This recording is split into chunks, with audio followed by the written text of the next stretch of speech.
ঠিক। আসসালামু আলাইকুম এভরিওয়ান, সবাই ভালো আছেন? আমিও ভালো আছি আলহামদুলিল্লাহ। আজকে চলে আসলাম আমরা বসিরহাটের নাগেরপাড়া শিবপুর গ্রামে জিনের মসজিদ পরিদর্শনে। এই যে দেখতে পাচ্ছেন আমার সামনে, মসজিদটি রয়েছে প্রায় 450 বছরের পুরনো মসজিদ একটি। তো আমরা ইউটিউবে বা নানানভাবে মিডিয়ার মাধ্যমে জেনে আমরা চলে আসলাম মসজিদটা দেখার জন্য, যে আসলে 400 বছরের পুরনো মসজিদটা কিনা।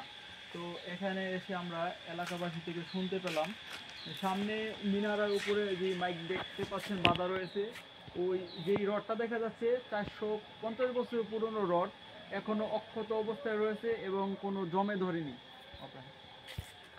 কি আশ্চর্য ঘটনা আপনাদেরকে এখন দেখাবো। আমরা এখানে এসে জানতে পারলাম আশ্চর্য ঘটনাটা হচ্ছে, যখন এই মসজিদে নির্মাণাধীন কাজ চলে তখন একটি শিশুর পায়ের ছাপ রয়েছে এখানে, 450 বছরের পুরনো ছাপ। তো এখন স্পষ্ট বোঝা যাচ্ছে, তো এখানে এখনো কোনো পাকায় কোনো ক্ষয় হয়নি, এখনো অক্ষত অবস্থায় রয়েছে পায়ের যে ছাপ এবং 5টি আঙ্গুলের যে ছাপ এখন স্পষ্ট বোঝা যায়। আর কি নান্দনিক ডিজাইনে করা ছিল, 450 বছরের আগে যেই একটা কারুকার্য ছিল, তো এখন মানুষের চাইলে এত সৌন্দর্য হয় না।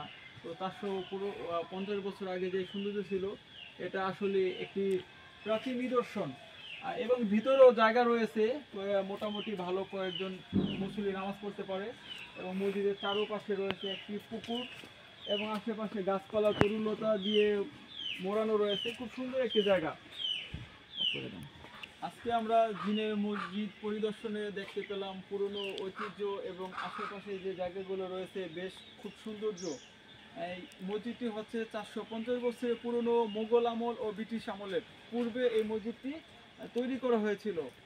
আর বিষয় হচ্ছে, আমরা যেখানে আছি এখানে আপনি শহীদপুর সদর থেকে 16 কিলোমিটার দূরে নাগেরপাড়া ইউনিয়ন শিবপুর গ্রাম তালুকদার বাড়ি মসজিদ, জিন মসজিদ নামে আখ্যায়িত আর কি। চাইলে আপনারা সহজে আসতে পারেন।